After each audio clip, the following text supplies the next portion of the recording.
17.1 प्रस्तावना 20वीं शताब्दी में उदारवाद कल्याणकारी राज्य के रूप में इस प्रकार उभरा कि उसके कार्यों में कई गुना वृद्धि हो गई। इस रूपांतरण के दौरान राज्य ने अपना वर्तमान सर्वव्यापक रूप धारण किया, परंतु क्लासकी उदारवाद ने अपना संघ नहीं त्यागा।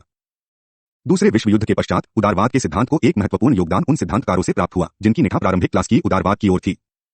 1960 के दशक के दौरान यह नया आंदोलन संयुक्त राज्य अमेरिका तथा इंग्लैंड में लोकप्रिय हुआ और इसे उस समय स्वतंत्रतावाद के नाम से जाना जाने लगा। अनेक स्वतंत्रतावादी रचनाएं उन लोगों द्वारा लिखी जाने लगी जो केवल उत्तरी अमेरिकी राजनीतिक संस्कृति और समाज को ही मात्र जानते थे। यह स्वतंत्रतावाद को सार्वजनिकता प्रदान किए जाने का दावा करते हैं, परंतु यह क्षेत्रीय अमुक संस्कृति तक ही बनकर रह गया है। 1974 में हार्वर्ड चिंतक रॉबर्ट नाजिक द्वारा रचित रचना अनार्की, स्टेट एंड यूटोपिया से स्वतंत्रतावादी आंदोलन को व्यापक स्तर पर विद्वतापूर्ण आकर्षण प्राप्त हुआ। अपनी सशक्त तर्कबद्धता के कारण इस रचना की खासी प्रशंसा की गई तथा इसे रॉल्स की रचना ए थ्योरी ऑफ जस्टिस के बराबर समझा जाने लगा। 1980 के दशक की बेचर वीगन सरकारों को भी नॉजिक की पुस्तक ने अच्छा प्रभावित किया था। व्युत्पत्ति की दृष्टि से स्वतंत्रतावाद का अर्थ है स्वतंत्र इच्छा अथवा स्वतंत्रता की स्वतंत्र वकालत। यह व्यक्तिवाद का सर्वाधिक आमूल रूप है और इस कारण वैयक्तिकता की निश्चित अभिव्यक्ति तथा उसके पक्ष हेतु स्वच्छ पूंजीवादी अर्थव्यवस्था की वकालत करता है। राजनीतिक सिद्धांत में स्वतंत्रतावाद एक बार फिर आमूल ढंग से इस मूल प्रश्न का उत्तर देता है कि राज्य के वैध कार्य कौन से हैं। व्यक्ति की स्वतंत्रता को पवित्र मानते हुए स्वतंत्रतावाद यह दावा करता है कि कल्याणकारी राज्य सर्माटवादी राज्य में परिवर्तित हो जाता है। एक प्रश्न उठता है, यदि उदारवादी सिद्धांतों की जड़ें अमेरिकी तथा अंग्रेजी राजनीतिक संस्कृति में विद्यमान हो रही हैं, तो स्वतंत्रतावाद रूपी यह नया नाम प्रयोग में क्यों लाया गया है? मार्टिन मैसे के अनुसार क्योंकि 19वीं शताब्दी के अंत से उदारवाद का कुछ ऐसा अर्थ बन निकला है कि यह व्यक्ति की स्वतंत्रता के पक्ष के तर्क को स्पष्टतः प्रतिबिंबित नहीं कर पाया है। इस कारण उदारवाद को स्वतंत्रता से जुड़े शब्द की जरूरत थी।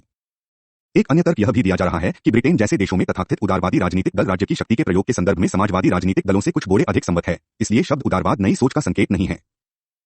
स्वयं संयुक्त राज्य अमेरिका एक उदारवादी को प्रायः ऐसा वामपंथी मानता है जो पूंजी पुनर्वितरणवाद का पक्ष लेता है तथा ऐसी सरकार का समर्थन करता है जो लोगों के जीवन में हर संभव क्षेत्र में हस्तक्षेप करे, एक ऐसी सरकार जो वास्तविक एवं काल्पनिक समस्याओं के समाधान के लिए कर लगाए खर्चा करे तथा हर काम के लिए लोक सेवा अर्थात अफसरशाही द्वारा कार्यक्रमों को प्रोत्साहित करे। सारांश यह कि आज का उदारवाद ऐसे अत्याचारी राज्य की स्थापना का प्रयास कर रहा है जो अप्राप्तीय समन्वयवादी यूटोपिया के नाम पर व्यक्ति की स्वतंत्रता के साथ खिलवाड़ करने में तनिक भी संकोच नहीं करता। अतः ऐसा सोचा जाने लगा कि इस प्रकार के उदारवाद का क्लासकी उदारवाद से दूर तक का भी कोई वास्ता नहीं है। फलस्वरूप नई खोज के अनुरूप शब्द स्वतंत्रतावाद का प्रयोग अधिक सार्थक दिखाई देने लगा। स्वतंत्रतावाद उदारवादी विकास के प्रारंभिक कालों से प्रेरित हुआ है। लगभग एक शताब्दी बाद, जिसके दौरान समन्वयवादी तथा सर्वाधिकारवादी विचारधाराओं का प्रभुत्व रहा, यह महसूस किया गया कि राज्यवाद की बढ़ती लहर का मुकाबला करने के लिए कलात्मकी उदारवाद न तो सशक्त था और न ही सैद्धांतिक। स्वतंत्रतावादी विचारक वैयक्तिक स्वतंत्रता तथा बाजारू अर्थव्यवस्था और राज्य शक्ति के विरोध में पारंपरिक उदारवादियों की अपेक्षा अधिक सुसंगत और अधिक आमूल है। स्वतंत्रतावादी विद्वानों ने स्पष्ट किया है कि यह व्यक्तियों की विकेंद्रित कृति है जो स्वतंत्र बाजार में अपने उद्देश्यों की प्राप्ति करते हैं और जिस कारण एक स्वचालित व्यवस्था बनती भी है और बनी भी रहती है। ऐसी व्यवस्था में पर्याप्तता तथा संपन्नता संभव हो सकती है और ऐसी व्यवस्था में ही एक जटिल सभ्यता जिसमें हम रहते हैं को समर्थन मिलता है। 17.2 स्वतंत्रतावाद क्या है?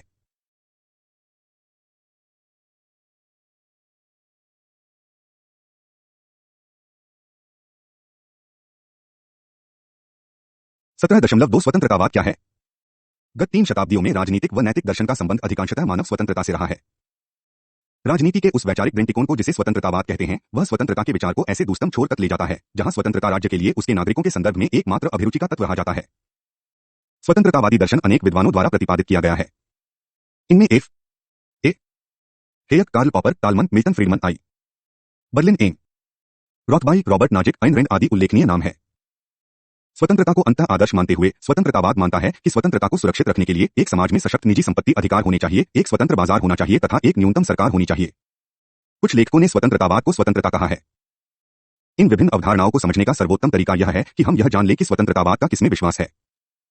कुछ शब्दों में स्वतंत्रतावाद का यह मानना है कि व्यक्ति की स्वतंत्रता वह मूल मूल्य है जो सभी सामाजिक संबंधों, आर्थिक आदान प्रदानों तथा राजनीतिक व्यवस्था के मूल में रहती है। स्वतंत्रतावादी अनिवार्यता है यह प्रचार करते हैं कि स्वतंत्रता हर क्षेत्र में होनी चाहिए। व्यक्ति जो चाहे वह कर सकता है बशर्ते वह दूसरों की संपत्ति तथा स्वतंत्रता को कोई हानि न पहुंचाए। स्वतंत्रतावादियों का मत है कि राजा द्वारा दमनभाव की अपेक्षा स्वतंत्र बाजार व्यवस्था में लोगों द्वारा ऐच्छिक सहयोग सदैव बेहतर होता है। उनका विश्वास है कि समाज के नाम पर राज्य की भूमिका लक्ष्यों की प्राप्ति नहीं है। राज्य इसलिए नहीं होता कि वह धन का पुनर्वितरण करे, संस्कृति को प्रोत्साहित करे, कृषि क्षेत्र को सहारा दे, छोटी छोटी कंपनियों को सहायता दे। उसका काम व्यक्ति के अधिकारों की सुरक्षा करना है तथा यह देखना है कि नागरिक शांतिपूर्वक तरीकों से अपने उद्देश्यों की प्राप्ति में प्रयासरत रहे। स्वतंत्रतावाद कानून के समक्ष प्रत्येक तथा सबकी औपचारिक समानता का समर्थन करता है। उसे अमीर तथा गरीब के बीच असमानताओं की अधिक चिंता नहीं है। ऐसी असमानताएं अनिवार्य हैं, इन्हें निजी स्वतंत्रता को कम करने अथवा संपन्नता को कम करके ही कम किया जा सकता है। स्वतंत्रता से संघ करने का सर्वोत्तम तरीका स्वतंत्र उद्यम तथा स्वतंत्र व्यापार की व्यवस्था का आश्वासन है। दान संबंधी पहल जैसे तरीके जो अपेक्षाकृत अधिक कारगर है तथा नैतिक दृष्टि से उचित भी है, जरूरतमंदों का बचाव कर सकते हैं। स्वतंत्रतावादियों का मत है कि निजी स्वतंत्रता को बनाए रखने का तरीका यह है कि निजी संपत्ति की अनुल्लंघनीयता की गारंटी दी जाए, सरकार के आकार को जहां तक संभव हो सीमित किया जाए तथा उसके हस्तक्षेपों की सीमा को कम किया जाए। वह समझते हैं कि राज्य व्यक्ति की स्वतंत्रता की रक्षा करने में असमर्थ होता है। स्वतंत्रतावाद सभी प्रकार की समन्वयवादी विचारधाराओं का विरोध करता है, भले वह विचारधाराएं वामपंथी राय की हो अथवा दक्षिणपंथी की। यह विचारधाराएं समूह चंद्र सामाजिक वर्ग, भले वह लिंग पर आधारित हो अथवा जाति पर धार्मिक हो अथवा महंगाई हो, आदि की प्राथमिकता पर बल देती हैं।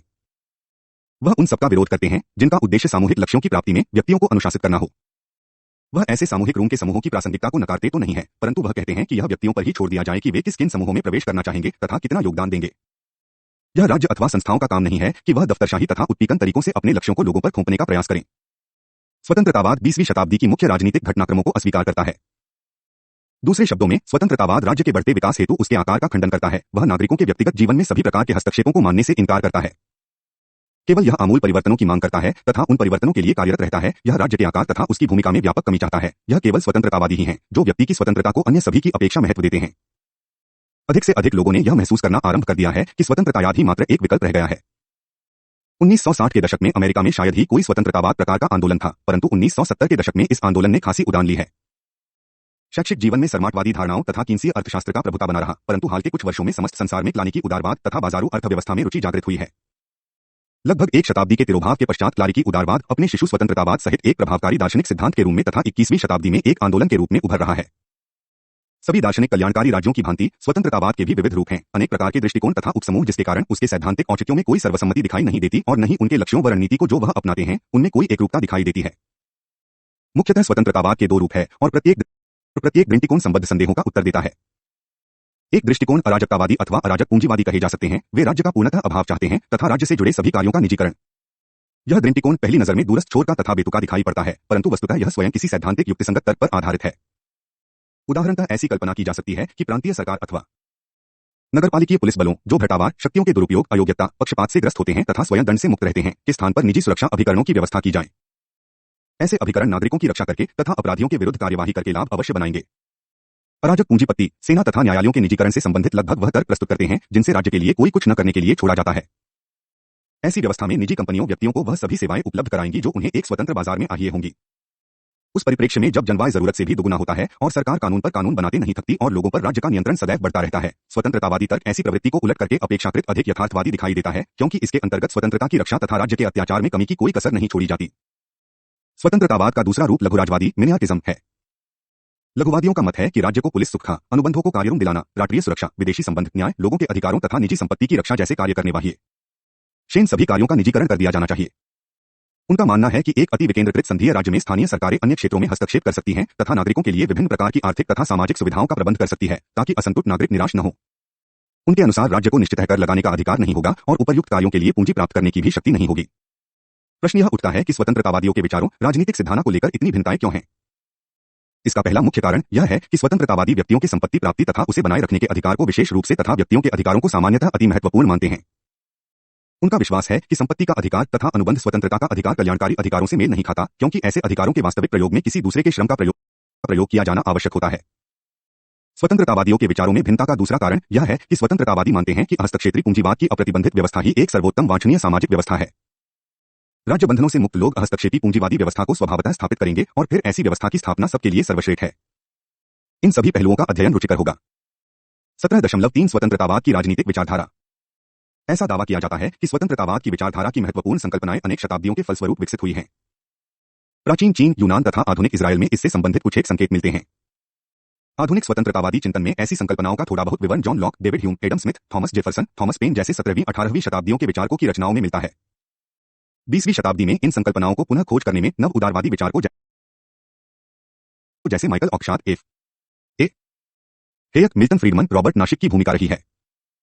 जहां इन विद्वानों ने स्वतंत्रतावादी आंदोलन को नया बौद्धिक जीवन प्रदान किया है, वहां निजी स्वायत्तता के विचार ने इसे वैयक्तिक आधार प्रदान करने हेतु बीज अर्पित किए हैं। स्वतंत्रतावादी सिद्धांत की कुछ एक अनिवार्य संकल्पनाएं निम्नलिखित है। 3.1 व्यक्तिवाद।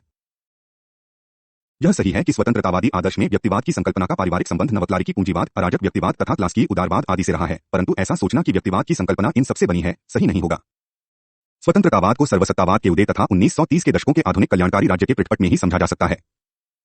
स्वतंत्रतावादी व्यक्ति को सामाजिक विश्लेषण की मौलिक इकाई मानते हैं, व्यक्ति ही प्राथमिकताओं को सुनिश्चित करते हैं तथा वे ही अपनी गतिविधियों के लिए उत्तरदायी समझे जाते हैं। स्वतंत्रतावादी चिंतन व्यक्ति की प्रतिभा पर बल देता है, जिसका अर्थ है व्यक्ति के अधिकार तथा उनका दायित्व अधिक लोगों के लिए, प्रतिता का प्रगतिशील विस्तार अधिक महिलाओं, विभिन्न धर्मों के अधिक लोगों, विभिन्न जातियों के अधिक लोगों के लिए। व्यक्ति की प्रतिभा उसका मान सम्मान पश्चिमी समाज में व्यक्ति की प्रतिष्ठा, उसका मान सम्मान एक महज स्वतंत्रतावादी उपलब्धि है। अराजकतावाद तो नहीं, स्वतंत्रतावाद व्यक्तिवाद का अतिमूल रूप है। व्यक्तिवाद के साथ स्वतंत्रतावाद वैयक्तिकता की सबलता तथा पूंजीवादी वैयक्तिक की स्पष्ट अभिव्यक्ति का गुणगान करता है। स्वतंत्रतावाद के कुछ एक अराजकतावादी तत्व उसके लिए अराजक पूंजीवाद की संज्ञा अवश्य देते हैं। यह और बात है कि पूंजीवाद के प्रति स्वतंत्रतावाद का विश्वास जिस प्रकार की असमानता को वह वैध बना देता है, अराजकतावादी उस प्रकार की असमानता को स्वीकार नहीं करते। अइन रैंड की रचनाएं व्यक्तिवाद के स्वतंत्रतावादी आदर्श की अभिव्यक्ति करती हैं, यद्यपि इन रचनाओं का रूप कहीं कहीं दूरस्थ छोर तक पहुंच जाता है और कहीं कहीं वह प्रभावित भी नहीं करता।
एक अच्छे उपन्यासकार की भांति अपने अपने उपन्यास रचनाओं तथा खंडनात्मक संबंधों में स्वतंत्रतावादी आदर्श को विकसित करने का प्रयास करते हैं। उन सभी विचारों अथवा धर्म वैज्ञानिक अवधारणाओं को अस्वीकार करते हुए जो व्यक्ति को समाज के अधीन बताते हैं, यह मत व्यक्त किया कि व्यक्ति समाज की मूल इकाई है, नैतिक महत्व का मुख्य बिंदु है तथा मानवीय सृजन का एकमात्र स्रोत है। उसके अनुसार हमारी आधुनिक परेशानियों का मूल कारण परहितवाद का दर्शन है, एक ऐसी नैतिक स्थिति जो वैयक्तिकता के सर्वांचा मूल्य का प्रभावपूर्ण ढंग से सर्वनाश करती है। परहितवाद न कि चन की अवधारणा जो अपने से ऊपर दूसरों के कल्याण को बढ़ा मानती है, सभी त्रुटियों की जड़ है। वास्तव में धन तो व्यक्ति की अंतर्निहित उत्कृष्टता उचित का अनुमान तथा उसके परिश्रम का फल है। ऋण के लिए परहितवाद एक दुर्गुण तथा स्वार्थता एक सद्गुण है। स्वार्थता का अर्थ छोटी छोटी चिकनी चुपड़ी भोगासक्ति नहीं है, अपितु अपने जीवन तथा भाग्य के प्रति अपनी संपूर्ण जिम्मेदारी है। परहितवाद संपूर्ण परेशानी है क्योंकि यह आदाता के रोगग्रस्त अप्राप्त भावनाओं को आवश्यकता से अधिक महत्व देता है तथा प्राप्त करने वाले को निरंतर चापलूसी की स्थिति में रखता है। दोनों में जीवन के प्रति विश्वस्त दृष्टिकोण जागृत नहीं होता, जिसका अंत वस्तुओं व सेवाओं में उचित तथा समानांतर आदान प्रदान में संपन्न होना चाहिए। परहितवाद का आचरण अनुग्रहिक होता है। यह इस तथ्य का प्रधार है कि किसी को किसी पर सवारी करने का आदेशात्मक अधिकार है।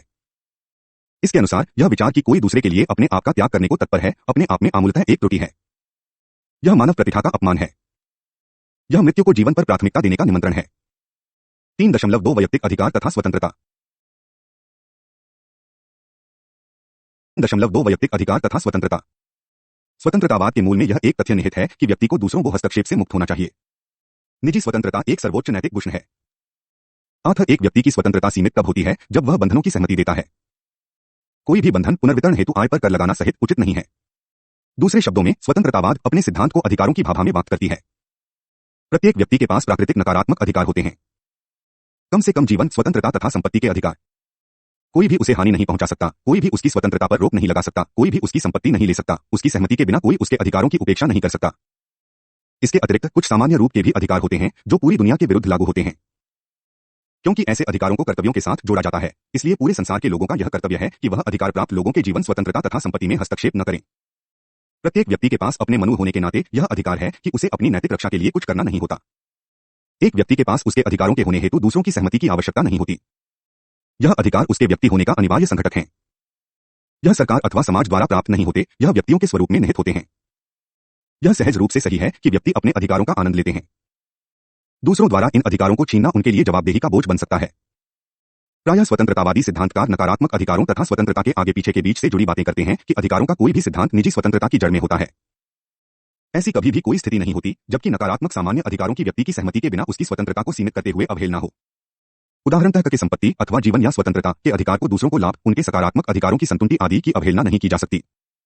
स्वयं अपनी संपत्ति को किसी को दान रूप में छोड़ सकता है अथवा अपनी इच्छानुसार किसी को अपनी संपत्ति पर सकारात्मक रूप से अधिकार रखने की आज्ञा दे सकता है। किसी को भी नैतिक रूप से विवश नहीं किया जा सकता कि वह कानूनी अथवा नैतिक नियमानुसार अपने जीवन, स्वतंत्रता व संपत्ति को छोड़ दे। यह नैतिक कानूनी नियम इस बात की गारंटी है कि व्यक्ति की स्वतंत्रता, जीवन, संपत्ति आदि उसकी सहमति के बिना सीमित नहीं की जा सकती।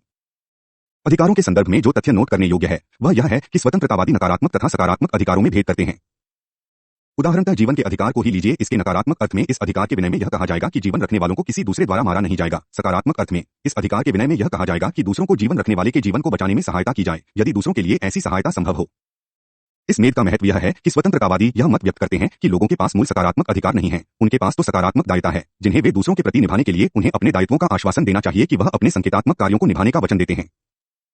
अंतः स्वतंत्रतावाद के दो सुप्रसिद्ध विशेषताएं देखी जा सकती है। पहली, नकारात्मक सामान्य अधिकारों का प्रमुख लक्ष्य व्यक्ति की स्वतंत्रता की रक्षा करना है। यह आश्वासन देना है कि बिना सहमति किसी के जीवन को नियंत्रित नहीं किया जाएगा। या जैसा कि नॉजिक ने कहा है, कृति पर संबद्ध बंधन जो नकारात्मक सामान्य अधिकार माने जा सकते हैं, कांट के मूल सिद्धांत को दर्शाते हैं, जिसमें वह कहता है कि व्यक्ति साध्य होते हैं, मात्र साधन नहीं, उन्हें बलि नहीं चढ़ाया जा सकता अथवा किन्हीं दूसरों के उद्देश्यों की प्राप्ति हेतु उन्हें प्रयोग भी नहीं किया जा सकता। यह बंधन इस सत्य को भी दर्शाते हैं कि हमारा अस्तित्व दूसरों से अलग है। यह बंधन इस सत्य को भी दर्शाते हैं कि हमारे बीच को अन्य संतुलित करने की कृति नहीं घट सकती। दूसरा, स्वतंत्रतावादियों का मत है कि किसी नैतिक नियम के खंडन करने का कारण यह है कि ऐसा नियम किसी की उसकी सहमति के बिना स्वतंत्रता को प्रतिबंधित करता है।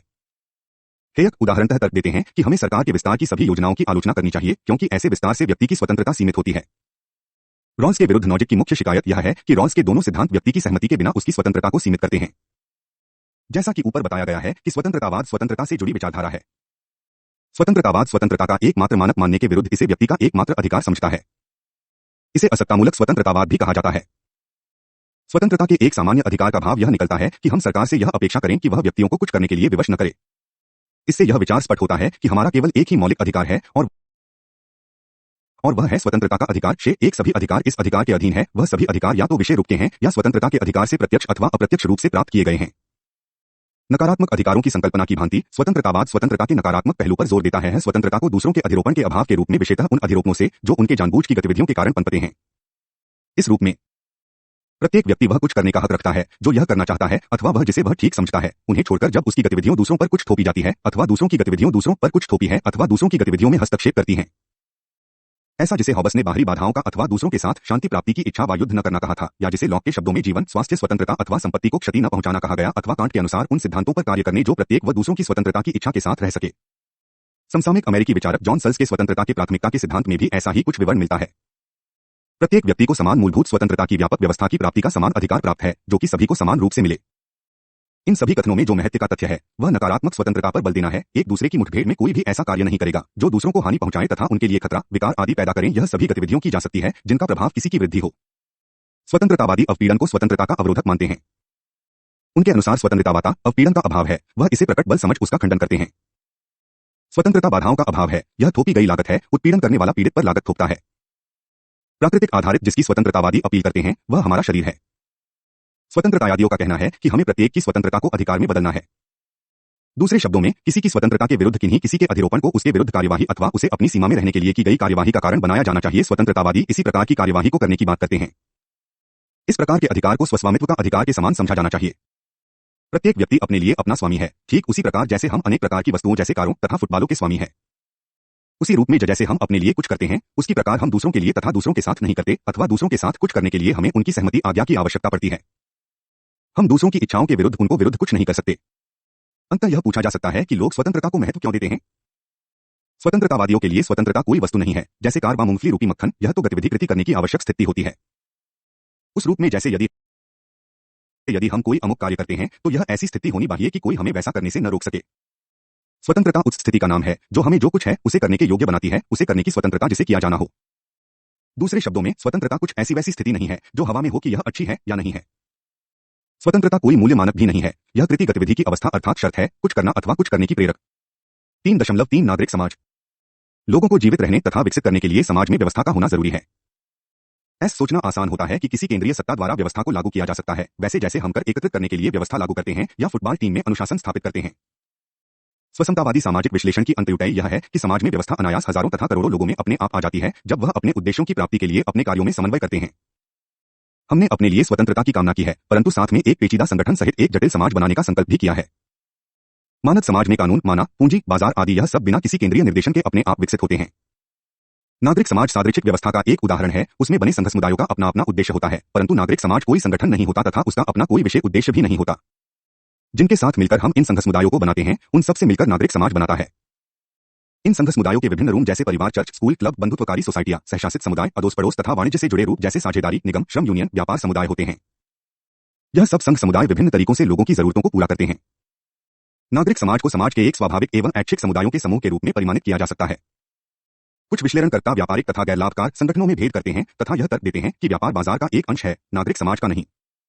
परंतु 20 के अनुसार भेद उन संघ समुदायों में होना चाहिए जो अवपीड़न करते हैं, जैसे राज्य तथा उनमें जो स्वाभाविक व ऐच्छिक होते हैं।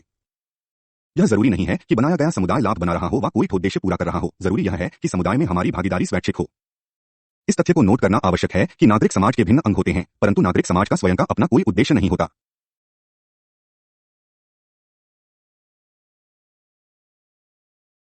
यह तो अधोहस्ताक्षरी है, सभी उद्देश्यवरत समुदायों का अपने आप उभरता निखरता प्रतिफल बटा परिणाम।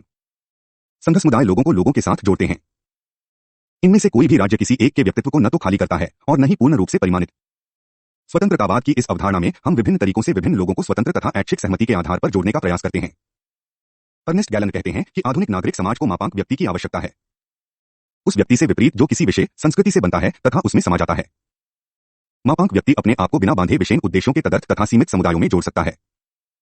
यह दूसरों के साथ संपर्क बना सकता है जो भले लचीले, विषय, आठ, साधक परंतु प्रभावपूर्ण हो और जो व्यक्तियों के रूप में विभिन्न तरीकों में समाज के बनाए जाने में सहायक हो। ऐसा समाज नहीं जो बंद प्रकार का हो अथवा ऐसा समाज भी नहीं जैसे मार्क्सवादी मसीहा जैसा बनने का वचन देते हैं, अथवा राष्ट्रीय समाजवादी अर्थात हिटलर के समय का नाजी समाज अथवा सर्व धर्मों का समाज भी नहीं, अपितु ऐसा समाज जो ऐच्छिक समुदायों के दायरे में स्वतंत्र व्यक्तियों का समाज होता है। व्यक्ति ऐसे समाज से प्रकट नहीं होते, समाज ऐसे व्यक्तियों से प्रकट होता है।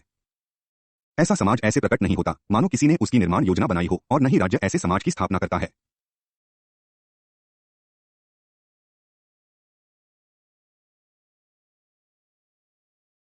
यह समाज तो अपने आप बन जाता है, अपनी जरूरतों तथा इच्छाओं को पूरा करने के लिए लोग दूसरों के साथ आ मिलते हैं।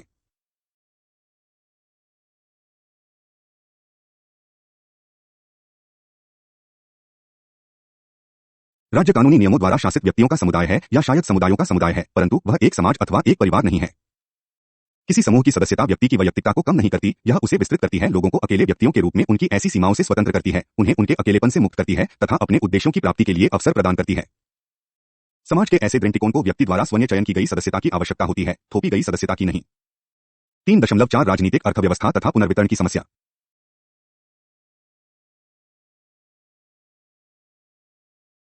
3.3 नागरिक समाज। लोगों को जीवित रहने तथा विकसित करने के लिए समाज में व्यवस्था का होना जरूरी है। ऐसा सोचना आसान होता है कि किसी केंद्रीय सत्ता द्वारा व्यवस्था को लागू किया जा सकता है, वैसे जैसे हम कर एकत्रित करने के लिए व्यवस्था लागू करते हैं या फुटबॉल टीम में अनुशासन स्थापित करते हैं। स्वसमतावादी सामाजिक विश्लेषण की अंतर्युक्ति यह है कि समाज में व्यवस्था अनायास हजारों तथा करोड़ों लोगों में अपने आप आ जाती है जब वह अपने उद्देश्यों की प्राप्ति के लिए अपने कार्यों में समन्वय करते हैं। हमने अपने लिए स्वतंत्रता की कामना की है, परंतु साथ में एक पेचीदा संगठन सहित एक जटिल समाज बनाने का संकल्प भी किया है। मानव समाज में कानून, माना, पूंजी, बाजार आदि यह सब बिना किसी केंद्रीय निर्देशन के अपने आप विकसित होते हैं। नागरिक समाज सादृशिक व्यवस्था का एक उदाहरण है, उसमें बने संघ समुदायों का अपना अपना उद्देश्य होता है, परंतु नागरिक समाज कोई संगठन नहीं होता तथा उसका अपना कोई विशेष उद्देश्य भी नहीं होता। जिनके साथ मिलकर हम इन संघ समुदायों को बनाते हैं, उन सबसे मिलकर नागरिक समाज बनाता है। इन संघ समुदायों के विभिन्न रूप जैसे परिवार, चर्च, स्कूल, क्लब, बंधुत्वकारी सोसाइटियां, सहशासित समुदाय, अड़ोस पड़ोस तथा वाणिज्य से जुड़े रूप जैसे साझेदारी, निगम, श्रम यूनियन, व्यापार समुदाय होते हैं। यह सब संघ समुदाय विभिन्न तरीकों से लोगों की जरूरतों को पूरा करते हैं। नागरिक समाज को समाज के एक स्वाभाविक एवं ऐच्छिक समुदायों के समूह के रूप में परिमाणित किया जा सकता है। कुछ विश्लेषणकर्ता व्यापारिक तथा गैर लाभकार संगठनों में भेद करते हैं तथा यह तर्क देते हैं कि व्यापार बाजार का एक अंश है, नागरिक समाज का नहीं। परंतु बीस के अनुसार भेद उन संघ समुदायों में होना चाहिए जो अवपीड़न करते हैं, जैसे राज्य, तथा उनमें जो स्वाभाविक व ऐच्छिक होते हैं। यह जरूरी नहीं है कि बनाया गया समुदाय लाभ बना रहा हो व कोई उद्देश्य पूरा कर रहा हो, जरूरी यह है कि समुदाय में हमारी भागीदारी स्वैच्छिक हो। इस तथ्य को नोट करना आवश्यक है कि नागरिक समाज के भिन्न अंग होते हैं, परंतु नागरिक समाज का स्वयं का अपना कोई उद्देश्य नहीं होता। यह तो अधोहस्ताक्षरी है, सभी उद्देश्यवरत समुदायों का अपने आप उभरता निखरता प्रतिफल बटा परिणाम। संघ समुदाय लोगों को लोगों के साथ जोड़ते हैं। इनमें से कोई भी राज्य किसी एक के व्यक्तित्व को न तो खाली करता है और न ही पूर्ण रूप से परिमाणित। स्वतंत्रतावाद की इस अवधारणा में हम विभिन्न तरीकों से विभिन्न लोगों को स्वतंत्र तथा ऐच्छिक सहमति के आधार पर जोड़ने का प्रयास करते हैं। अर्नेस्ट गैलन कहते हैं कि आधुनिक नागरिक समाज को मापांक व्यक्ति की आवश्यकता है, उस व्यक्ति से विपरीत जो किसी विषय संस्कृति से बनता है तथा उसमें समा जाता है। मापांक व्यक्ति अपने आप को बिना बांधे विषय उद्देश्यों के तदर्थ तथा सीमित समुदायों में जोड़ सकता है। यह दूसरों के साथ संपर्क बना सकता है जो भले लचीले, विषय आठ साधक परंतु प्रभावपूर्ण हो और जो व्यक्तियों के रूप में विभिन्न तरीकों में समाज के बनाए जाने में सहायक हो। ऐसा समाज नहीं जो बंद प्रकार का हो, अथवा ऐसा समाज भी नहीं जैसे मार्क्सवादी मसीहा जैसा बनने का वचन देते हैं, अथवा राष्ट्रीय समाजवादी अर्थात हिटलर के समय का नाजी समाज, अथवा सर्वधर्मों का समाज भी नहीं, अपितु ऐसा समाज जो ऐच्छिक समुदायों के दायरे में स्वतंत्र व्यक्तियों का समाज होता है। व्यक्ति ऐसे समाज से प्रकट नहीं होते, समाज ऐसे व्यक्तियों से प्रकट होता है। ऐसा समाज ऐसे प्रकट नहीं होता मानो किसी ने उसकी निर्माण योजना बनाई हो, और न ही राज्य ऐसे समाज की स्थापना करता है। यह समाज तो अपने आप बन जाता है, अपनी जरूरतों तथा इच्छाओं को पूरा करने के लिए लोग दूसरों के साथ आ मिलते हैं। राज्य कानूनी नियमों द्वारा शासित व्यक्तियों का समुदाय है या शायद समुदायों का समुदाय है, परंतु वह एक समाज अथवा एक परिवार नहीं है। किसी समूह की सदस्यता व्यक्ति की वैयक्तिकता को कम नहीं करती, यह उसे विस्तृत करती है, लोगों को अकेले व्यक्तियों के रूप में उनकी ऐसी सीमाओं से स्वतंत्र करती है, उन्हें उनके अकेलेपन से मुक्त करती है तथा अपने उद्देश्यों की प्राप्ति के लिए अवसर प्रदान करती है। समाज के ऐसे दृष्टिकोण को व्यक्ति द्वारा स्वयं चयन की गई सदस्यता की आवश्यकता होती है, थोपी गई सदस्यता की नहीं। 3.4 राजनीतिक अर्थव्यवस्था तथा पुनर्वितरण की समस्या। स्वतंत्रतावादियों का यह दावा है कि स्वतंत्र बाजार ही केवल एक ऐसी अर्थव्यवस्था है जो वैयक्तिक स्वतंत्रता का सम्मान करती है। उनके लिए स्वतंत्र बाजार गतिविधि की स्वतंत्रता का एक उदाहरण है। ऐच्छिक दो तरफा आदान प्रदान ही स्वतंत्र बाजार का सार है, जब दो पक्ष किन्हीं वस्तुओं का ऐच्छिक रूप से आदान प्रदान करते हैं अथवा अपनी इच्छा अनुसार कोई समझौता करते हैं, और यदि ऐसी प्रक्रिया दूसरों के अधिकारों की अवहेलना में ग्रस्त नहीं होती, वहां तक किसी को दूसरे के मामलों में हस्तक्षेप नहीं होता। स्वतंत्रतावादियों के अनुसार स्वतंत्र बाजार के समाज में व्यक्तियों द्वारा किए गए ऐच्छिक समझौतों तथा आदान प्रदान के समूह कहा जा सकता है, इसके अतिरिक्त न कर न अधिक। स्वतंत्र बाजार के दायरे में हुआ कोई भी वितरण, जहां तक ऐसा वितरण किसी अन्य के अधिकार का उल्लंघन नहीं करता, न्यायसंगत है, क्योंकि ऐसी अवस्था में आदान प्रदान ऐच्छिक रूप से किए गए हैं। उदाहरणतः हेवक ने कहा है कि समाज में आचरण के नियम सदैव विकसित होते रहते हैं, वह तब तक बने रहते हैं जब तक समाज में वह उपयोगी होते हैं। वह कहते हैं कि बाजार समय के थपेड़ों को सहता हुआ बनता रहता है। सभी सफल समाज स्वतंत्र बाजार पर ही टिके रहे हैं। बाजार अन्य सभी आर्थिक व्यवस्थाओं की अपेक्षा सर्वोच्च है, क्योंकि यह लाभ तथा संसाधनों के बीच कुशलतापूर्वक तरीकों से संतुलन बनाए रखता है। बाजार यदि ऐसा कर पाया है तो इसलिए नहीं कि उसको समक्ष कोई पूर्व सुनिश्चित उद्देश्य थे या वह लोगों के किन्हीं उद्देश्यों की मान्यताओं पर आधारित था। बाजार तो स्वयं अपनी आंतरिक कार्यप्रणाली के कारण संतुलन बना पाया है। स्वतंत्रतावादी कहते हैं कि बाजार व्यवस्था तो स्वतंत्रता को स्वयं सहज बना देती है, क्योंकि इसके अंतर्गत प्रत्येक व्यवस्था का अपना क्षेत्र निश्चित होता है और कोई दूसरा उसमें हस्तक्षेप करने का अधिकार नहीं सकता। स्वतंत्रतावादियों की धारणा है कि बाजार इस तथ्य पर आधारित होता है कि लोग उतना अकेले रहकर प्राप्त नहीं कर पाते जितना वह दूसरों के साथ सहयोग करके हासिल कर पाते हैं। यदि हम ऐसे जीव होते जिनके लिए सहयोग की अपेक्षा अकेले कार्य करना अधिक लाभकारी होता, तब हम मात्र अकेले अथवा छोटे छोटे कण तो होते ही, साथ ही जैसे कि ल्यूडविग वान माइसेस ने कहा है कि हम एक दूसरे के शत्रु भी होते और अपने अपने स्वार्थों व लालसा के कारण अपने पड़ोसियों के साथ अनमनीय तनावों से घिरे हुए दिखाई देते। श्रम विभाजन तथा सहयोग के गुणों के चलते ही सहानुभूति व मित्रता की भावनाएं बढ़ सकती हैं तथा बाजार व्यवस्था में व्यवस्थामी पनप सकती है। जो लोग यह कहते हैं कि व्यक्ति प्रतिस्पर्धा के फलस्वरूप ही पनपते हैं, वह नहीं जानते कि बाजार स्वयं एक सहयोग है। बहुत लोग यह स्वीकार करते हैं कि बाजार जरूरी होते हैं, परंतु फिर भी वह महसूस करते हैं कि बाजार व्यवस्था में अनैतिकता होती है, उनसे असमानता पनपती है तथा बाजार में स्वार्थ का पोषण होता है। कई बार बाजार को पाश्विक अथवा कुत्ता कुत्ते को खा जाता है जैसे तत्वों से जोड़ा जाता है। परंतु स्वतंत्रतावादियों का विश्वास है कि बाजार आर्थिक प्रगति के लिए आवश्यक होते हैं, अधिकतर सहमति के गुणों से प्रेरित होते हैं, वह सरकार के अपीड़न की अपेक्षा सदाचार तथा समानता की बढ़ोतरी करते हैं। ऐसा इन कारणों द्वारा होता है। आय, सूचना व समन्वय। 2 कीमतें। 3 उत्पादन में कुशलता। 4 प्रौद्योगिकीकृत परिवर्तन। बी प्रतिस्पर्धा। इस सर्वर्ग में स्वतंत्रतावादी निम्नलिखित तर्क देते हैं। एक बाजार सहमति पर आधारित होते हैं। कोई भी व्यापारी बिना मांगे बिल नहीं भेजता, कोई व्यापारी व्यापार करने के लिए विवश नहीं करता। व्यापारी यह खोजने का प्रयास करते हैं कि उपभोक्ताओं की क्या क्या जरूरत है। जो कुछ भी पैदा किया जाता है अथवा जिसका उत्पादन होता है वह उपभोक्ताओं की आवश्यकताओं को ध्यान में रखकर किया जाता है, क्योंकि उत्पादनों का अधिक लाभ तभी हो पाता है जब वह बाजार में उन वस्तुओं को बेचते हैं जिनकी उपभोक्ताओं को जरूरत होती है। उत्पादकों को उपभोक्ताओं की जरूरत से जुड़ी सूचनाएं कहीं से मिलती हैं। यह सूचनाएं किसी बड़ी पुस्तक में लिखी हुई नहीं होती। बाजार अर्थव्यवस्था में यह सूचनाएं बाजार में होने आने वाली मांगों द्वारा एकत्रित व उनका समन्वय किया जाता है। 2 लोगों की जरूरतों की सभी सूचनाएं कीमतों से मालूम होती हैं। कीमतों का मतलब यह नहीं होता कि एक अमुक वस्तु पर कितना खर्च हुआ है और उसकी कितनी कीमत होनी चाहिए। कीमत व्यवस्था तो इन सभी सूचनाओं को सूचीबद्ध करती है। आय, कि एक व्यक्ति की जरूरत क्या है। 2 कि वह किसी वस्तु की क्या कीमत समझौता लगाता है। 3 कि उस वस्तु को कहां पैदा किया जा सकता है। कीमतें ऐसी सूचनाओं को उत्पादकों तथा उपभोक्ताओं दोनों को उपलब्ध कराती है। प्रत्येक वस्तु की निर्धारित कीमत में यह सूचना निहित होती है कि उपभोक्ता की मांग क्या है, उत्पादन करने पर उस वस्तु पर कितना खर्च आया है, मजदूर को कितनी मजदूरी दी गई है, वस्तु को बनाने तथा उसके बेचने के दौरान और कितना खर्च हुआ है, निर्मित वस्तु के लिए कच्चे माल पर क्या खर्च किया गया है। इन सूचनाओं के फलस्वरूप उत्पादकों को अपने उत्पाद उत्पादित करने में सहायता मिलती है। लोगों की जरूरतें बढ़ती हैं तो उत्पादन भी अधिक होता है। कीमत प्रणाली लाखों उत्पादकों, उपभोक्ताओं तथा संसाधन स्वामियों जो कभी एक दूसरे से मिलते भी नहीं, को अपने अपने प्रयासों को समन्वय करने में सहायता देते हैं। एक दूसरे से मिले बिना संसाधन स्वामी अपने संसाधनों, कच्चे माल को किस भाव बेचना है, बेचने में सफल हो जाता है। उत्पादक जानता है कि उन्होंने कितना, कब तथा किस कीमत पर माल बनाना व बेचना है। उपभोक्ता जान लेता है कि उन्होंने क्या और किस कीमत पर कोई वस्तु खरीदनी है। दूसरी ओर यदि ऐसा कार्य सरकार द्वारा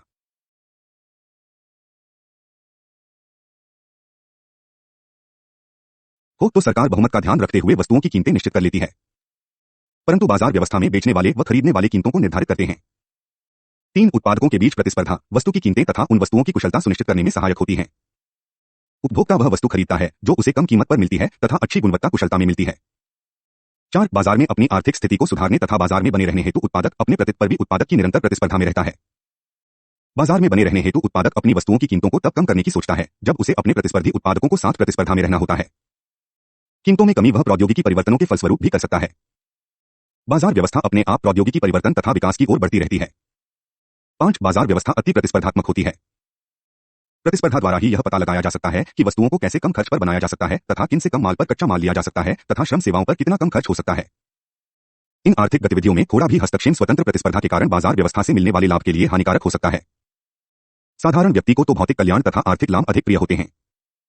यदि लोगों को किस सीमा तक इन लाभों से वंचित किया जाता है तो उस सीमा तक बाजार व्यवस्था अस्त व्यस्त हो जाएगी तथा वस्तुओं व सेवाओं का उस सीमा तक लाभ उठाना कठिन हो जाएगा। स्वतंत्रतावादियों के लिए तो मूल प्रश्न यह है कि समाज में सभी संसाधनों, मानव संसाधनों सहित को एकत्रित करके कितना अधिक उत्पादन तथा कितने अधिक लोगों को संतुष्ट किया जा सकता है। स्पर्धा के माध्यम से नए ग्राहकों को आंकनित किया जा सकता है तथा उनमें समन्वय पैदा किया जा सकता है। प्रतिस्पर्धा में सभी एक बराबर लाभ नहीं उठा पाते तथा कुछ एक को शायद प्रतिस्पर्धा के कारण बाजार भी छोड़ना पड़ सकता है। स्वतंत्रतावादियों के लिए ऐसा होना बाजार में सृजनात्मक मनक है। भले ही उपभोक्ताओं का निर्णय कुछ एक सख्त हो तथा कुछ एक को शायद अपनी नौकरी व निवेश भी छोड़ना पड़े, परंतु बाजार प्रणाली तो समानता के नियम पर काम करती है। एक स्वतंत्र बाजार में किसी भी कंपनी को सरकार की ओर से कोई विशेषाधिकार प्राप्त नहीं होते और इस कारण प्रत्येक को बाजार में ठहरने व बने रहने के लिए उपभोक्ताओं को संतुष्ट करना जरूरी है। यह आरोप की बाजार व्यवस्था में स्वस्वार्थ सर्वोसर्वा होता है, वास्तविक स्थिति यह है कि बाजार प्रणाली तो दूसरों के स्वार्थों को पूरा करने का प्रयास करती है।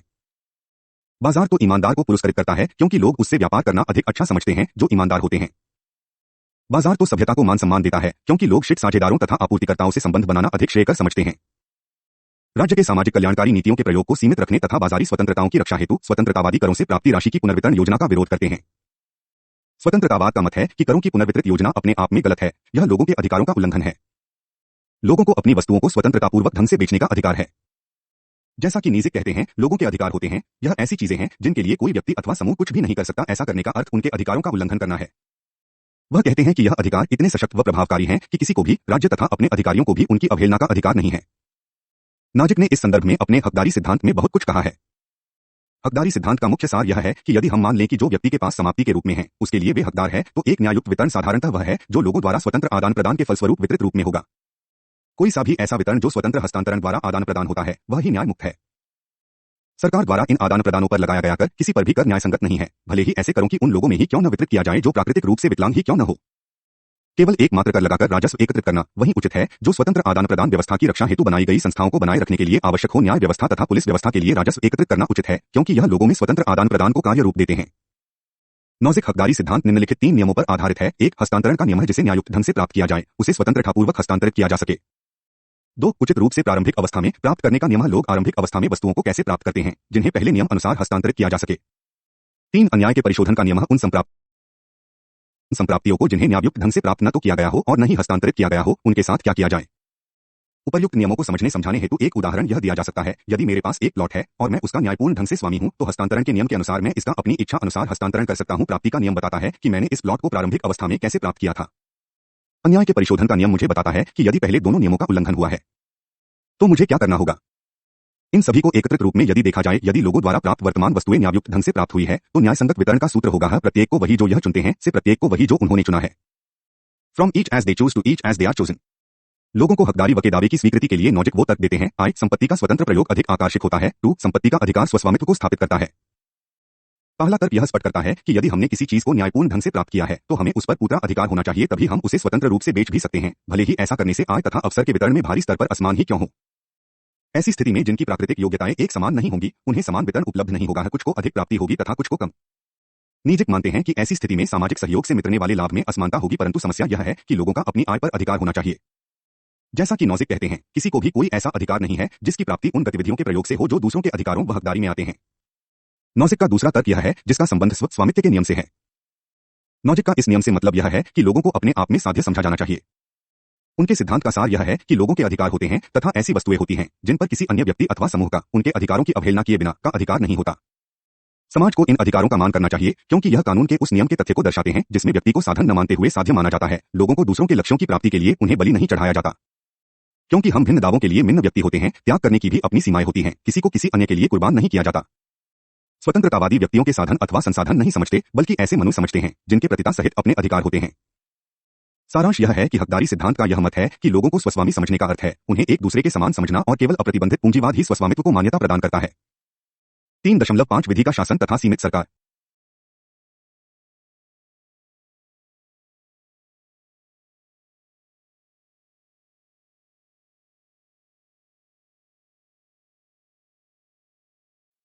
स्वतंत्रतावाद व्यभिचार अथवा सुखवाद नहीं है। यह कोई ऐसी सुविधा नहीं है कि लोग जो चाहे कर सकते हैं और कि कोई उन्हें कुछ कर नहीं सकता। इसके विपरीत स्वतंत्रतावाद एक ऐसे समाज की कल्पना करता है जहां कानून के दायरे में स्वतंत्रता विद्यमान होती है, जहां दूसरों के समान अधिकारों का मान सम्मान करते हुए लोग अपने लक्ष्यों की प्राप्ति के लिए स्वतंत्र होते हैं। विधि के शासन का अर्थ है सामान्य एवं स्वैच्छिक विकसित कानूनी नियमों द्वारा शासित किया जाना, न कि मनमाने आदेशों द्वारा। ऐसे विधि के शासन के अंतर्गत कानूनों द्वारा लोगों की स्वतंत्रता की रक्षा की जानी चाहिए ताकि लोग अपने सुख की प्राप्ति कर सके। ऐसे कानूनों का उद्देश्य किन्हीं विषय लक्ष्यों परिणामों की प्राप्ति नहीं होनी चाहिए। अधिकारों की रक्षा के लिए लोग सरकार बनाते हैं, परंतु सरकार तो एक खतरनाक संस्था है। जैसा कि ऊपर बताया गया है, स्वतंत्रतावाद सामाजिक कल्याणकारी राज्य के विरुद्ध एक प्रतिक्रिया है। हेयक ने अपनी रचना द रोड टू शरणम में यह चेतावनी दी थी कि कल्याणकारी समाजवादी नीतियों के अनुसरण के फलस्वरूप अंतः सर्वसत्तावादी सरकार की स्थापना होती है। वह कहते हैं कि पश्चिमी सभ्यता का भविष्य यह मांग करता है कि समाजवादी विचारों का खंडन किया जाना चाहिए तथा क्लास की उदारवाद की पुनः स्थापना की जानी चाहिए। पहले के उदारवादियों की भांति हेयक राज्य को शत्रु मानता है तथा निजी संपत्ति के अधिकार को व्यक्तियों के अधिकारों पर एक प्रहार समझता है। आर्थिक परिप्रेक्ष्य के दायरे में मिल्टन फ्रीडमन ने कहा कि प्रतिस्पर्धी पूंजीवाद राजनीतिक स्वतंत्रता को प्रोत्साहित करता है, क्योंकि यह आर्थिक शक्ति को राजनीतिक शक्ति से अलग करता है और इस प्रकार राज्य को दूसरे के लिए प्रतितुलित करता है। एक और लेखक राल्फ डेहरनडार्फ ने व्यक्त किया कि कल्याणकारी राज्य दफ्तरशाही का लॉपिंजर पैदा करता है तथा उन्होंने कुछ सीमा तक सरकार व राज्य के विरुद्ध पारंपरिक उदारवादी संदेह जाहिर किया। उन्होंने लिखा है, ऐसी कोई चीज नहीं होती जिसे कि हम परोपकारी सरकार कहते हैं। सरकार तो एक अभागी आवश्यकता है। यह सदैव लोगों की स्वतंत्रताओं पर आक्रमण करती है। इसके अतिरिक्त जरूरत कम प्रकार की सरकार की है। न्यूनतम राज्य से जुड़ी स्वतंत्रतावादी दृष्टिकोण की एक सशक्त परिभाषा नॉजिक ने अपनी पुस्तक अनार्की, स्टेट एंड यूटोपिया में दी है। नॉजिक वैयक्तिक अधिकारों के संदर्भ में राज्य की चर्चा करते हैं।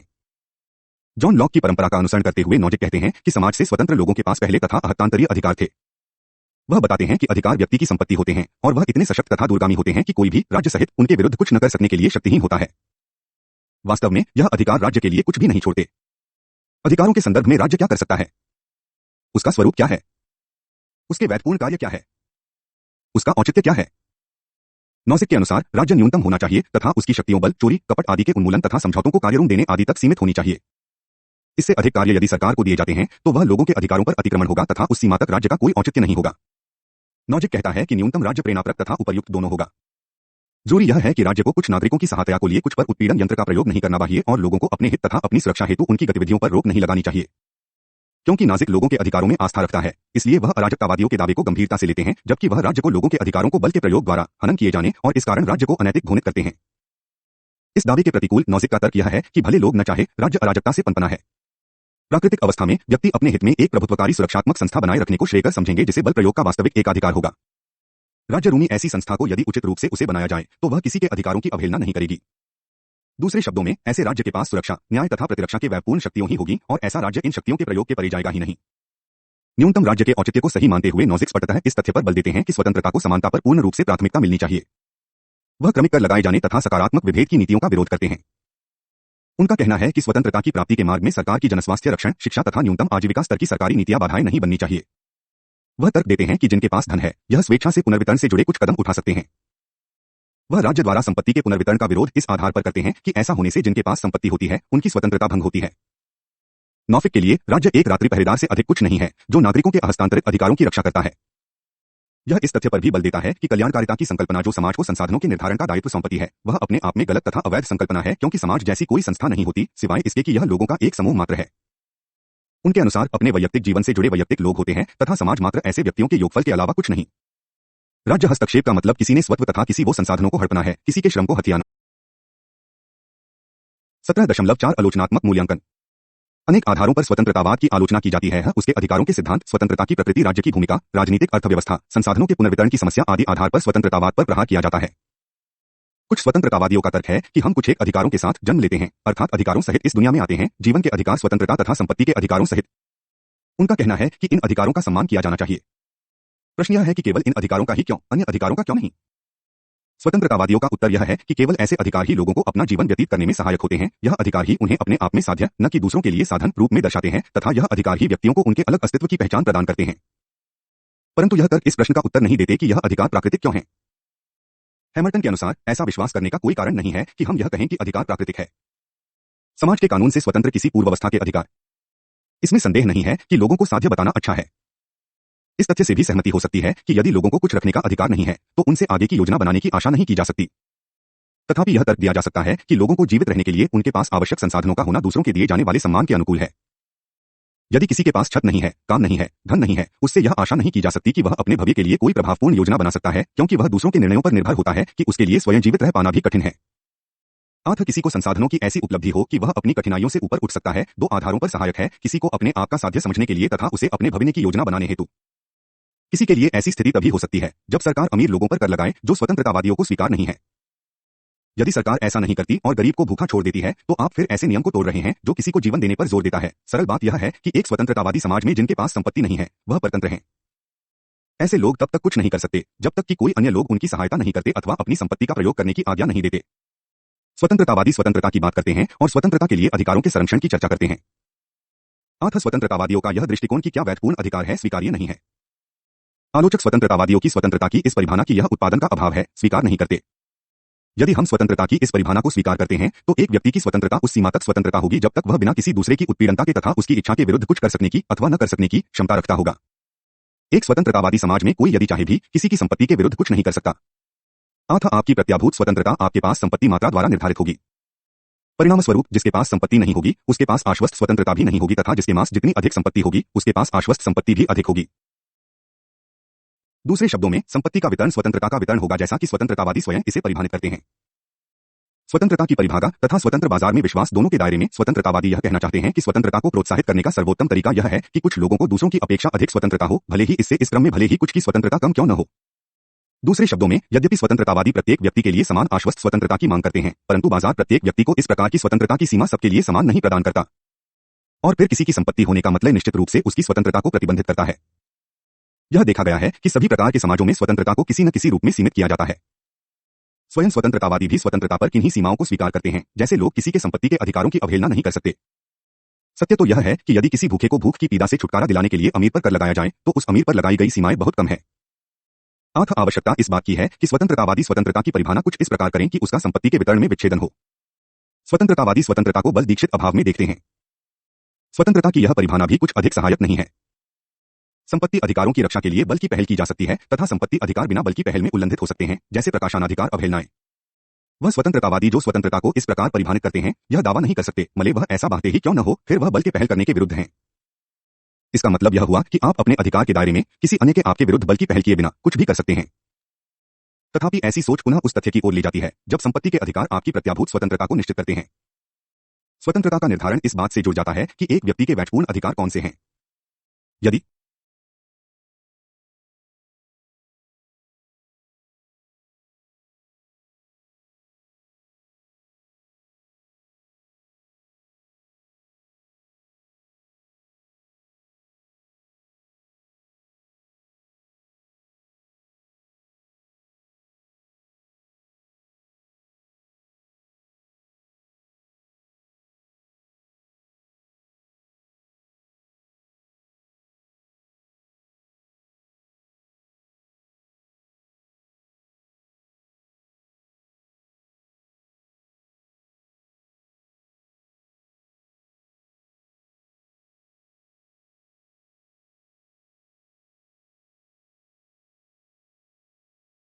स्वयं स्वतंत्रतावादी भी स्वतंत्रता पर किन्हीं सीमाओं को स्वीकार करते हैं, जैसे लोग किसी के संपत्ति के अधिकारों की अवहेलना नहीं कर सकते।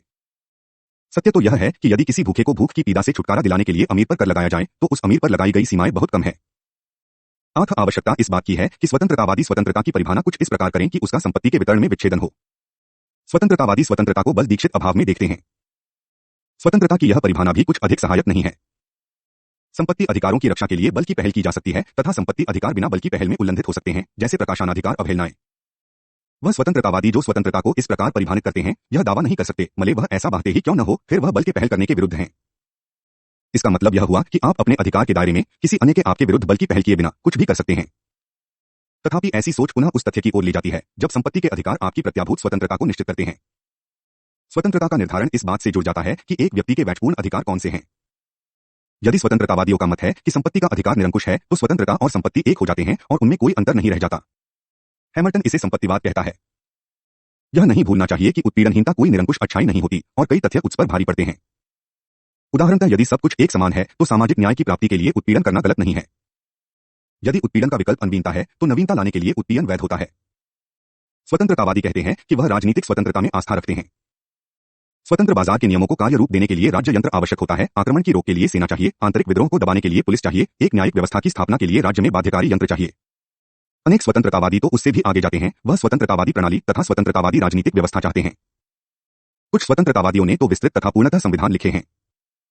किसी भी अन्य राज्य की भांति एक स्वतंत्रतावादी राज्य को भी अपना संविधान तो लागू करना होगा, अन्यथा वह संविधान एक प्रस्तावित रूप में ही रहकर रह जाएगा। यदि राज्य को मंगल ग्रह पर ही क्यों न स्थापित किया जाए, कभी तो कोई विभिन्न विचारों सहित वहां पहुंचेगा। स्वतंत्रतावादी संविधान किसी हाल में स्थापित स्वतंत्रतावादी कॉलोनी में प्रतिबद्ध स्वतंत्रतावादियों द्वारा आवासीय हो, परंतु देश सवेर उन स्वतंत्रतावादी स्थापित नियमों के विरोध में कोई प्रतिपक्ष खड़ा होगा। ऐसे राज्य जो अपनी राजनीतिक व्यवस्था के बचाने हेतु विरोध का मुकाबला नहीं कर पाते, उनका या तो पतन हो जाता है या वह लुप्त हो जाते हैं। यदि स्वतंत्रतावादी राज्य बने रहना चाहते हैं, तो उन्हें आंतरिक प्रतिद्वंद्वियों के विरुद्ध राजनीतिक दमन का प्रयोग करना पड़ेगा। अराजकत्ववाद एंटी स्टेटिज्म स्वतंत्रतावाद का एक केंद्रीय तत्व है, परंतु यह स्वतंत्रतावादी सिद्धांतों के अतिरिक्त किन्हीं अन्य नींवों पर आधारित है। कई स्वतंत्रतावादी राज्य को अंतर्निहिततः गलत बताते हैं, भले ही वह ऐसा स्पष्टतः कहते हैं। ऐसा कहना मात्र उनका विश्वास है और कुछ नहीं। अपनी प्रकृति स्वरूप राज्य जिस प्रकार के उत्पीड़न का प्रयोग करता है, स्वतंत्रतावादी उसका विरोध करते हैं, परंतु राज्य द्वारा ऐसा उत्पीड़न गलत भी नहीं है। युद्धतरी और स्वतंत्र बाजार को बनाए रखने हेतु राज्य उत्पीड़न के प्रयोग को स्वतंत्रतावादी सहन भी करते हैं तथा स्वागत भी। राज्य तो बाजार की शक्तियों के प्रतिकूल और भी समाज में बड़े बड़े परिवर्तन तथा नवीनताएं लागू करने का साधन है। आधुनिक उदारवादी लोकतांत्रिक राज्य का मौलिक कार्य नवीनता लाना है, राष्ट्रीय परंपरावाद के विरोध में नवीनता, लोगों की इच्छा के प्रतिरोध में नवीनता, जब आवश्यक हो जाए बाजार शक्तियों या बाजार तर्क के विरोध में नवीनता। अपने सुरक्षात्मक कार्यों के अतिरिक्त राज्य को विवादों के अंतिम मध्यस्थ के रूप में भी भूमिका निभानी पड़ती है, ताकि मनमानी प्रक्रियाओं का अंत किया जा सके। अनेक स्वतंत्रतावादी आपा राज्य द्वारा किए जाने वाले कार्यों का पूर्ण रूप से अथवा आंशिक रूप से निजीकरण चाहते हैं। राज्य में निजीकरण लाने के लिए भी स्वतंत्रतावादियों को राज्य शक्ति की जरूरत तो पड़ेगी। एक कार्यात्मक स्वतंत्रतावादी राज्य को भी राज्यतंत्र तो चाहिए ही।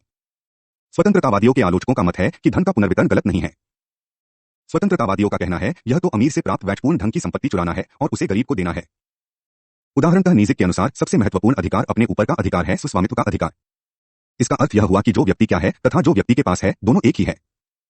मतलब यह हुआ, यदि मैं मेरा हूं तो योग्यता भी मेरी है और योग्यता से मैं जो मुझे प्राप्त होता है, यह भी मेरा है। अतः योग्य व्यक्ति से कम लाभान्वित को पुनर्वितरण की मांग स्वस्वामित्व की अवहेलना है।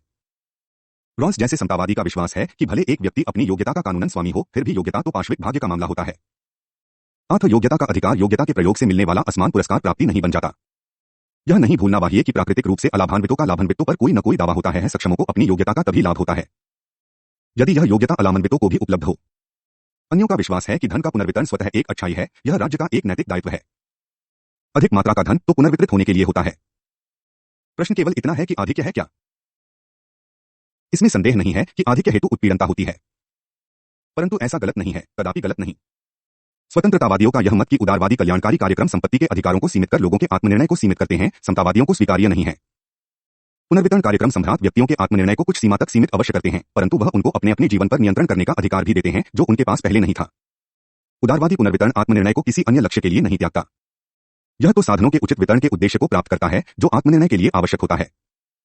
स्वतंत्रतावादी दृष्टिकोण वितरण में अनुचित असमानताओं को जन्म देता है, जो उनको क्षति पहुंचाते हैं, जिन्हें अपनी स्थितियों को सुधारने के लिए उसकी जरूरत होती है। स्वतंत्रतावादी सोच तथा स्वतंत्रतावादी वास्तविकता के अंतर को एक आलोचक ने इस प्रकार बताया है। एक, स्वतंत्रतावादी अवपीड़नहीनता तथा बल की पहल न करने में विश्वास रखते हैं, जबकि वास्तविकता में स्वतंत्रतावादी आर्थिक अन्याय को वैध मानते हैं और इस प्रकार के अन्याय को बनाए रखने में अवपीड़न बल प्रयोग को अवपीड़न तथा बल की पहल मानते ही नहीं है। एक, वह व्यक्ति की नैतिक स्वायत्तता पर आश्रित रहते हैं, जबकि वास्तविकता में स्वतंत्रतावादी व्यक्ति से बाजार शक्तियों के परिणामों को स्वीकार किए जाने की मांग करते हैं। 3, स्वतंत्रतावादी राजनीतिक स्वतंत्रता में आस्था रखते हैं, परंतु साथ में वे यह भी कहते हैं कि गैर स्वतंत्रतावादियों पर स्वतंत्रतावादी नीतियों को लागू करने के लिए किसी न किसी प्रकार की स्वतंत्रतावादी सरकार जरूरी होगी। 4, स्वतंत्रतावादी वर्तमान राज्यों को दमनकारी समझते हुए उनका खंडन करते हैं, परंतु वे ऐसे राज्यों से अपनी नीतियों को कार्य रूप दिलाने के लिए राजनीतिक प्रक्रियाओं की अपेक्षा भी करते हैं। वी, वह स्वतंत्रतावाद के गुणों की डींगे मारते हैं, परंतु दूसरों के लिए क्या गुण लाम हैं, उस पर निर्णय स्वयं करने के अधिकार की मांग भी करते हैं। उपर्युक्त कहा गया है कि स्वतंत्रतावाद राजनीतिक दर्शन में एंग्लो अमेरिकी परंपरा का एक हिस्सा है। वास्तव में स्वतंत्रतावाद प्रचलित व्यवस्था, विशेषतः अमेरिकी व्यवस्था, का वैधीकरण है। सभी राजनीतिक व्यवस्थाएं वैधीकरण की विचारधाराओं का प्रयोग करती है, जो उन्हें राजनीतिक शक्ति के प्रयोग के लिए नैतिक औचित्य प्रदान करती है। स्वतंत्रतावाद कोई क्रांतिकारी विचारधारा नहीं है, उस रूप में तो बिल्कुल भी नहीं जो समाज के मौलिक मानकों को उखाड़ फेंकती हो। वास्तव में अनेक अमेरिकी स्वतंत्रतावाद अमेरिकी मूल मानकों को बनाए रखने हेतु पारंपरिक सहक रखते हैं। स्वतंत्रतावाद विशेषतः स्वतंत्र बाजार तथा उससे बनी सामाजिक असमानताओं का वैधीकरण करता है, यह अमीर का वैधीकरण है। स्वतंत्रतावादी रूढ़िवादी भी है, उनकी रुचि स्वतंत्र बाजार में नहीं है, अपितु इन सबके होने से उनके प्रभावों में है। शायद जो स्वतंत्रतावादी बातें हैं, वह है नवीनता को रोकना, सामाजिक परिवर्तनों की व्यवस्था को उलटना, कुछ सीमा में पुनः अतीत की ओर जाना।